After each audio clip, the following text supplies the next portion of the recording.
مدینہ منورہ کی گلیوں میں ایک نابینا شخص رہتا تھا۔ وہ یہودی تھا، نابینا بھی تھا۔ وہ دن رات رسول کریم صلی اللہ علیہ وآلہ وسلم کے خلاف لوگوں کو بھڑکاتا رہتا تھا۔ وہ آپ کے بارے میں جھوٹی باتیں پھیلاتا۔ وہ نابینا شخص لوگوں کو کہتا کہ محمد اس طرح کا ہے، محمد اس طرح کا ہے، وغیرہ وغیرہ، اور ساتھ میں کہتا کہ محمد کی باتوں پر کبھی بھی یقین مت کرنا۔ وہ نابینا تھا، آنکھیں کام نہیں کرتی تھیں، یہودی بھی تھا، اور ہر وقت لوگوں کو رسول کریم صلی اللہ علیہ وسلم کے خلاف بھڑکاتا رہتا تھا۔ اب آگے سنیں، آپ حیران رہ جائیں گے۔ آگے سنیں، آپ کا سینہ ٹھنڈا ہو جائے گا، سینے میں ٹھنڈ پڑ جائے گی، اور پھر آپ آقا کریم کے امتی ہونے پر فخر محسوس کریں گے انشاءاللہ۔ ایک بار یہ واقعہ دل کے کانوں سے سنیں۔ مدینہ منورہ کی گلیوں میں ایک نابینا شخص رہتا تھا، یہودی تھا۔ وہ دن رات رسول کریم صلی اللہ علیہ وسلم کے خلاف لوگوں کو بھڑکاتا رہتا تھا، آپ کے بارے میں جھوٹی باتیں پھیلاتا رہتا تھا۔ اب صحابہ کرام اکثر اس شخص کی باتوں پر غصے میں آ جاتے تھے۔ آپ غصہ کرتے، لیکن رسول کریم صلی اللہ علیہ وسلم صحابہ کرام کو ہمیشہ صبر کی تلقین کرتے، صبر کی تلقین کرتے۔ اب وہ شخص، یہودی شخص، رسول کریم صلی اللہ علیہ وسلم کے خلاف باتیں کرتا، صحابہ سے برداشت نہیں ہو پاتا تھا، صحابہ برداشت نہیں کر سکتے تھے۔ اللہ اکبر! جب صحابہ کرام اس شخص پر غصہ کرتے، اسے مارنے پہ تیار ہو جاتے، تب رسول کریم صلی اللہ علیہ وسلم صحابہ کرام کو صبر کی تلقین کرتے۔ صبر کی تلقین سنتے ہی صحابہ کرام خاموش ہو جاتے، صحابہ کرام چپ ہو جاتے۔ اب حیرت کی بات یہ تھی کہ رسول کریم صلی اللہ علیہ وسلم روزانہ اس نابینا شخص کے پاس کھانا لے کر جاتے۔ وہ نابینا شخص ایک تو یہودی تھا، دوسرا نابینا، تیسرا لاوارث بھی تھا۔ اس کے اپنے تو تھے مگر اس کے ہمدرد نہیں تھے، اس کے اپنے تو تھے مگر اس کی کوئی دیکھ بھال نہیں کرتا تھا۔ حیرت کی بات یہ تھی کہ رسول کریم صلی اللہ علیہ وسلم روزانہ اس نابینا شخص کے پاس کھانا لے کر جاتے۔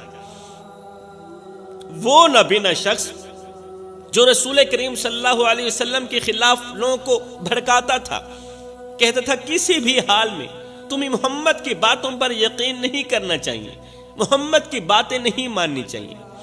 اسی نابینا کے لیے میرے رسول کریم روزانہ اپنے گھر سے کھانا اٹھاتے، کھانا لے کر جاتے اور اپنے ہاتھوں سے اسے کھانا کھلاتے۔ اس نابینا شخص کو میرے آقا کریم اپنے ہاتھوں سے کھانا کھلاتے۔ رسول کریم نے کبھی بھی نہیں فرمایا تھا کہ بھائی میں تمہیں روزانہ کھانا کھلاتا ہوں اور اپنے گھر سے کھانا لے کر آتا ہوں، روزانہ تیری بھوک مٹاتا ہوں، وقت نکال کر آتا ہوں، یار ٹائم لگتا ہے، اور تم بدلے میں میری شکر گزاری کرنے کے بجائے لوگوں کو میرے خلاف بھڑکاتے ہو۔ رسول کریم نے کبھی بھی نہیں فرمایا تھا۔ پتا تھا رسول کریم کو کہ یہ مجھے گالیاں دیتا ہے، اور جب رسول کریم صلی اللہ علیہ وسلم اسے کھانا کھلا رہے ہوتے تھے تو اس وقت بھی وہ شخص کہتا تھا کہ یہاں جادوگر رہتا ہے، تو جادوگر کے بارے میں جانتا ہے؟ اس کا نام محمد ہے، وہ جادوگر ہے، کبھی بھی اس کی باتوں پر نہ آنا، وہ تمہیں خوب ورغلائے گا، اپنے دین پر لانے کی کوشش کرے گا، مگر کبھی بھی اس کی بے تکی باتوں پر نہ آنا۔ اس طرح کی رسول کریم کو باتیں کہتا، اور میرے رسول کریم صلی اللہ علیہ وسلم نے کبھی بھی اس شخص کو نہیں فرمایا تھا کہ بھائی میں تمہیں روزانہ کھانا کھلاتا ہوں اور گھر سے کھانا لے کر آتا ہوں، اور تم بدلے میں میری شکر گزاری کرنے کے بجائے لوگوں کو میرے خلاف بھڑکاتے ہو۔ یار یہ کوئی اچھا کام تو نہیں ہے۔ رسول کریم نے کبھی بھی نہیں کہا تھا۔ اب اس نابینا شخص کو بھی کبھی معلوم نہ ہوا کہ یہ شخص کون ہے جو روزانہ اپنے گھر سے کھانا لے کر آتا ہے اور آ کر اپنے ہاتھوں سے مجھے کھانا کھلاتا ہے، مجھے کھانا کھلاتے وقت کپڑے سے میرا منہ بھی صاف کرتا ہے، اور جاتے وقت میرے ہاتھ بھی صاف کر کے جاتا ہے۔ ہائے، وقت گزرتا گیا، دن گزرتے گئے، اور اللہ کے حکم سے میرے رسول کریم صلی اللہ علیہ وآلہ وسلم کا وصال ہو گیا۔ آپ اس دنیا فانی سے رخصت ہو کر اگلی نا ختم ہونے والی دنیا میں چلے گئے۔ رسول کریم کا وصال ہو گیا۔ جب آپ کا وصال مبارک ہوا تو اس یہودی بوڑھے شخص نے بہت ہی زیادہ خوشی کا اظہار کیا، بہت ہی زیادہ خوشی منائی۔ اب کی بار وہ کہتا، لوگو تمہیں مبارک ہو، وہ شخص چلا گیا جو اپنا نیا دین لے کر آتا تھا اور تمہیں ورغلاتا تھا۔ خیر، رسول کریم صلی اللہ علیہ وسلم کے بعد حضرت سیدنا ابو بکر صدیق رضی اللہ تعالی عنہ نے خلافت سنبھالی۔ ایک دن حضرت سیدنا ابو بکر صدیق رضی اللہ تعالی عنہ نے حضرت سیدنا عمر فاروق رضی اللہ تعالی عنہ سے کہا کہ مجھے نبی کریم صلی اللہ علیہ وسلم کے وہ تمام کام دکھاؤ، وہ تمام کام دکھاؤ جو آپ روزانہ بڑے شوق سے کرتے تھے۔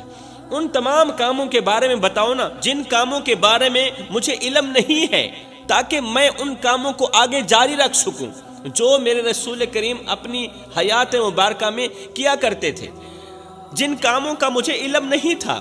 حضرت سیدنا عمر فاروق رضی اللہ تعالی عنہ نے نبی کریم صلی اللہ علیہ وسلم کی خدمات میں شامل تمام کام حضرت سیدنا ابو بکر صدیق رضی اللہ تعالی عنہ کو بتائے، یہاں تک کہ اس نابینا شخص کی خدمت کا ذکر بھی کیا کہ میرے رسول کریم روزانہ اپنے گھر سے کھانا اٹھاتے، فلاں نابینا شخص کو اپنے ہاتھوں سے کھانا کھلاتے، اور اس بات کا صرف مجھے علم ہے، مجھے پتہ ہے اور کسی اور کو پتہ نہیں۔ جب حضرت سیدنا ابو بکر صدیق نے یہ سنا تو سن کر کہا، وہ نابینا شخص جو رسول کریم کے خلاف لوگوں کو بھڑکاتا تھا، رسول کریم کو گالیاں دیتا تھا اور ہم اسے مارنے کے لیے تیار ہو جاتے تھے، اور رسول کریم ہمیں روکتے تھے کہ اس بڈھے کو کچھ نہ کہو۔ سیدنا عمر فاروق نے کہا، جی ہاں، اسی نابینا شخص کو میرے رسول کریم روزانہ کھانا کھلاتے تھے۔ حضرت سیدنا ابو بکر صدیق نے کہا، آج کے بعد یہ کام میں خود کروں گا۔ اس کام کو جاری رکھتے ہوئے اگلے دن حضرت سیدنا ابو بکر صدیق نے اپنے گھر سے کھانا اٹھایا، نابینا شخص کے گھر پہنچ گئے، نابینا شخص کے پاس پہنچے اور اسے کھانا کھلانے لگے، نابینا شخص کو اپنے ہاتھوں سے کھانا کھلانے لگے۔ جیسے ہی حضرت سیدنا ابو بکر صدیق نے اسے کھانا کھلایا تو نابینا شخص نے فوراً ہی کہا کہ تم وہ شخص تو نہیں ہو جو روزانہ مجھے کھانا کھلایا کرتے تھے، تم وہ شخص تو نہیں ہو، وہ پہلے والا شخص کہاں چلا گیا ہے، اور اس نے آج تجھے کیوں بھیجا ہے، وہ آج خود کیوں نہیں آیا، تم وہ شخص تو نہیں لگتے جو پہلے مجھے کھانا کھلانے آیا کرتے تھے، وہ شخص کیوں نہیں آیا، کیا وجہ بن گئی، اس نے تجھے کیوں بھیجا۔ اللہ اکبر۔ یہ سن کر حضرت سیدنا ابو بکر صدیق حیرت میں پڑ گئے، حیرت سے بولے، او نابینے، تمہیں یہ کیسے معلوم ہوا کہ میں وہ نہیں ہوں، تمہیں کیسے پتا چلا کہ میں وہ نہیں ہوں، تیری نظریں تو کام نہیں کرتی۔ نابینا شخص نے کہا، جو شخص پہلے آتا تھا نا، وہ بڑی نرمی اور محبت سے مجھے کھانا کھلاتا تھا، جو آپ سے پہلے آتا تھا نا، وہ بڑی نرمی اور بڑی محبت سے مجھے کھانا کھلاتا تھا، اگر کوئی لقمہ بڑا ہوتا تو وہ اسے چھوٹا کر کے مجھے کھلاتا تھا، اور اگر کھانا سخت ہوتا تو وہ کھانے کو نرم کر کے میرے منہ میں ڈالتا تھا، میرے منہ میں رکھتا تھا۔ لیکن تمہارے اندر وہ چیز نہیں ہے جو پہلے والے شخص کے اندر تھی، تمہارے اندر وہ نرمی نہیں ہے جو پہلے والے شخص کے اندر تھی، اس لیے مجھے یقین ہو گیا ہے کہ تم پہلے والے شخص نہیں ہو۔ ہائے، نابینا شخص کی یہ بات سنتے ہی حضرت سیدنا ابو بکر صدیق رضی اللہ تعالی عنہ کی آنکھوں سے آنسو بہنے لگے۔ آپ نے لرزتی ہوئی آواز میں کہا، روتے ہوئے کہا، او نابینا شخص، وہ شخص جو پہلے تمہیں کھانا کھلانے آتا تھا، تمہیں پتہ ہے وہ کون تھا؟ کہا، میں نہیں جانتا وہ کون تھا، پر جو بھی تھا بہت ہی اچھا انسان تھا، بہت ہی اچھا انسان تھا۔ یہ سنتے ہی سیدنا ابو بکر صدیق رو پڑے۔ روتے ہوئے آپ نے فرمایا، وہ کوئی عام نہیں تھا، وہ محمد مصطفیٰ تھا۔ اللہ اکبر۔ وہ کوئی عام نہیں تھا، وہ اللہ کا محبوب تھا، وہ کوئی عام نہیں تھا، وہ ابو بکر صدیق کا نبی تھا، ابو بکر کا سردار تھا۔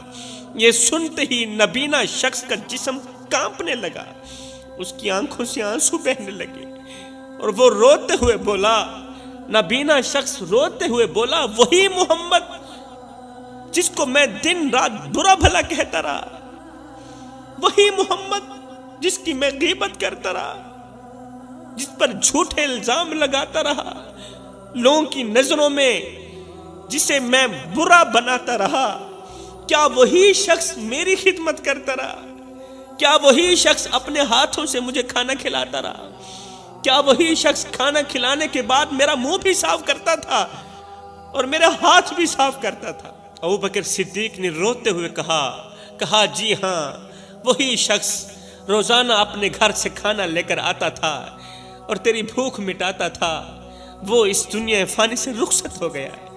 اس یہودی نے کہا، پھر جلدی کرو، میرے اوپر ایک چھوٹا سا احسان کر دو، جلدی کرو، مجھے کلمہ پڑھا کر مسلمان کر دو، مجھے کلمہ پڑھا کر مسلمان کر دو، مسلمان کرنے کے بعد پھر میں تمہیں ایک اور خاص بات بھی بتاؤں گا۔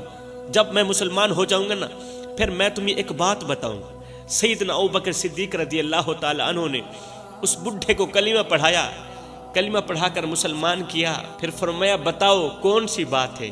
اس یہودی نے کہا جب رسول کریم مجھے کھانا کھلاتے تو اس انداز میں کھلاتے، اس طرح کھلاتے جس طرح ایک ماں اپنے 3 دن کے بھوکے بیٹے کو کھانا بھی کھلاتی ہو اور نرمی سے پیار بھری محبت بھری باتیں بھی کرتی ہو۔ سبحان اللہ، وہ مجھے اس طرح کھانا کھلاتے تھے جس طرح ایک ماں اپنے 3 دن کے بھوکے بیٹے کو کھانا بھی کھلا رہی ہو اور نرمی سے پیار بھری محبت بھری باتیں بھی کر رہی ہو۔ اللہ اکبر۔ اس نے مجھے کبھی نہیں کہا تھا کہ میرا کلمہ پڑھ کر مسلمان ہو جاؤ، اور کبھی یہ بھی نہیں کہا تھا کہ بھائی تم میری غیبت کیوں کرتے ہو، تم میری چگلی کیوں کرتے ہو، میں تمہاری خدمت کرتا ہوں، تمہیں کھانا کھلاتا ہوں اور تم میرے خلاف لوگوں کو ورگلاتے ہو۔ میرے بھائیوں، ہمیں فخر کرنا چاہیے، فخر کرنا چاہیے کہ ہم اس نبی کے امتی ہیں جس کے امتی بننے کے لیے نبی آرزو کرتے رہے، تمنائیں کرتے رہے، خواہشیں کرتے رہے۔ اللہ اکبر۔ کوئی تو ہاتھ پھیلا کے کہہ رہا تھا، ربنا وابعث فیہم رسولا، مالک آنکھیں بڑی ہو گئی ہیں، اب تو رسول بھیج بھی دے۔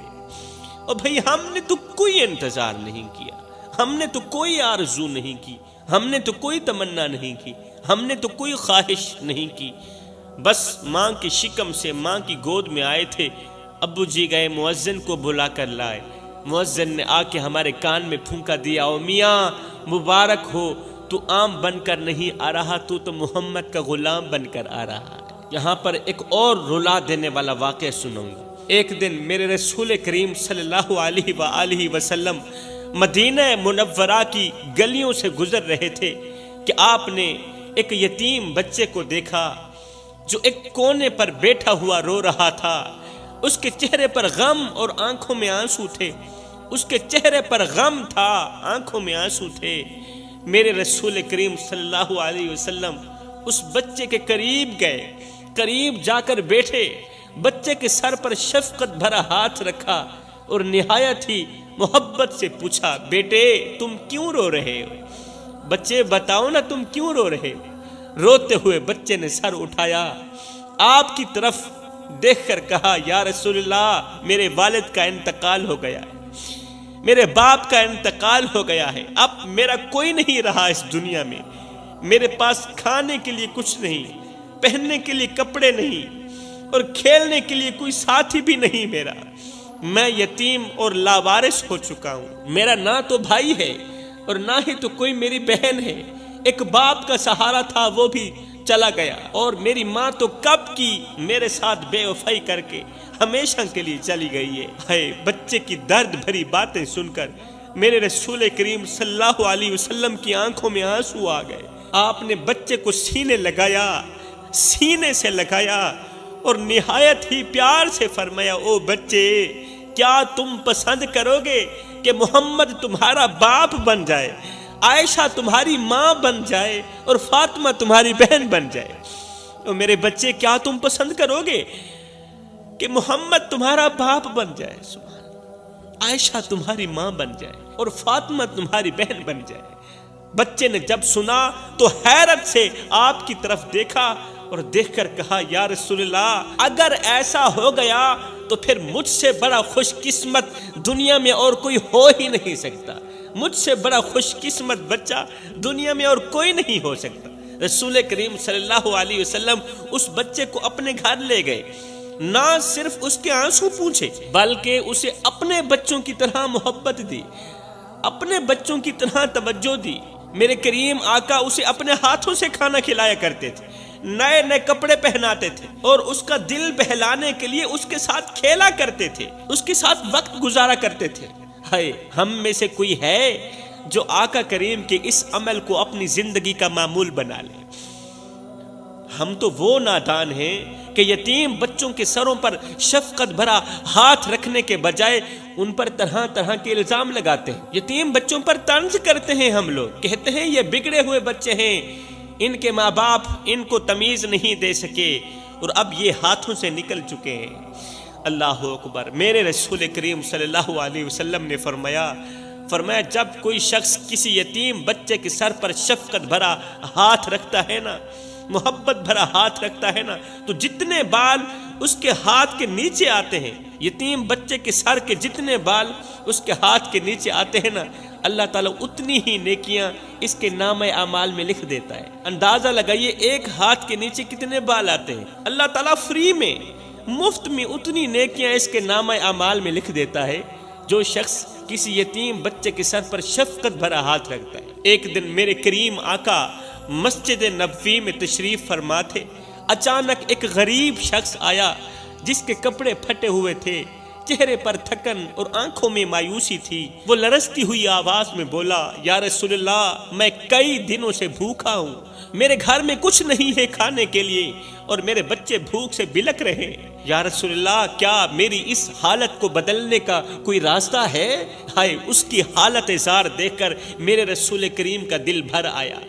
آپ نے صحابہ کی طرف دیکھا اور فرمایا صحابہ کوئی ہے جو اپنے اس بھائی کی مدد کرے، کوئی ہے جو اپنے اس غریب بھائی کی مدد کرے۔ ایک صحابی اٹھے، کہا یا رسول اللہ میں اسے اپنے گھر لے جاؤں گا، میں اس کی مدد کروں گا، میں اس کو کھانا کھلاؤں گا۔ صحابی اسے اپنے ساتھ لے گئے۔ رسول کریم کے کہنے پر صحابی اس غریب کو اپنے ساتھ لے گئے، لیکن ان کے گھر اپنے کھانے کے لیے بھی کچھ نہیں تھا۔ جو صحابی غریب کو اپنے گھر لے کر گئے تھے اس صحابی کے پاس بھی کھانے کو کچھ نہیں تھا۔ انہوں نے اپنی بیوی سے کہا کہ ہمارے گھر مہمان آیا ہے اور ہم جو تھوڑا سا کھانا بچا کر رکھے ہوئے ہیں وہ اس مہمان کو دے دیتے ہیں اور خود بچوں کو بہلا کر سلا دیتے ہیں، خود نہیں کھاتے اور بچوں کو بھی نہیں کھلاتے، آج کا کھانا مہمان کو ہی دے دیتے۔ اب بیوی نے کیا کیا، اس تھوڑے سے کھانے کو مہمان کے سامنے پیش کیا اور چراغ کو بجھا کر خود سو گئے تاکہ مہمان یہ نہ سمجھے کہ میزبان خود بھوکے سوئے ہوئے۔ مہمان نے پیٹ بھر کر کھانا کھایا اور میزبان خالی پیٹ سو گئے۔ اگلے دن جب رسول کریم صلی اللہ علیہ وسلم کے پاس وہ صحابی پہنچے جس نے رات کو مہمان کی خدمت کی تھی، خود بھوکے رہ کر مہمان کو کھانا کھلایا تھا، جب یہ صحابی رسول کریم صلی اللہ علیہ وسلم کے پاس پہنچے تو میرے کریم آقا مسکرانے لگے، فرمانے لگے اے صحابی رات کو جو تم نے کیا، رات کو جو تم نے عمل کیا وہ عمل میرا اللہ بھی دیکھ رہا تھا اور اس کے فرشتے بھی دیکھ رہے تھے۔ سبحان اللہ، اللہ تعالیٰ نے تمہارے اس عمل کو اتنا پسند کیا کہ تمہارے اس عمل کو اللہ نے فرشتوں کے سامنے بیان کیا۔ رات کو تو عرش پر تیرے چرچے ہو رہے تھے، خود اللہ کی ذات تیرے تذکرے بیان کر رہی تھی، خود اللہ کی ذات تیری تعریفیں کر رہی تھی۔ بھائی تیرے عمل نے تو میرے اللہ کو بہت زیادہ خوش کر دیا ہے۔ مطلب یہ کہ عبادت اس مقام تک نہیں پہنچاتی جہاں غریب کی خدمت پہنچاتی ہے۔ یہ نماز بھی پڑھتا تھا، قرآن بھی پڑھتا تھا، اللہ تعالیٰ نے فرشتوں کے سامنے کبھی اس کا ذکر نہیں کیا تھا، لیکن آج اس نے ایک بھوکے کو کھانا کھلایا ہے، غریب کی مدد کی ہے۔ یہ عمل میرے اللہ کو اتنا پسند آیا ہے کہ اللہ تعالیٰ نے فرشتوں کے سامنے اس کے تذکرے بیان کی، فرشتوں کے سامنے اس کی تعریف کی۔ اس کا مطلب یہ ہوا عبادت اس مقام تک نہیں پہنچاتی جہاں غریب کی خدمت پہنچاتی۔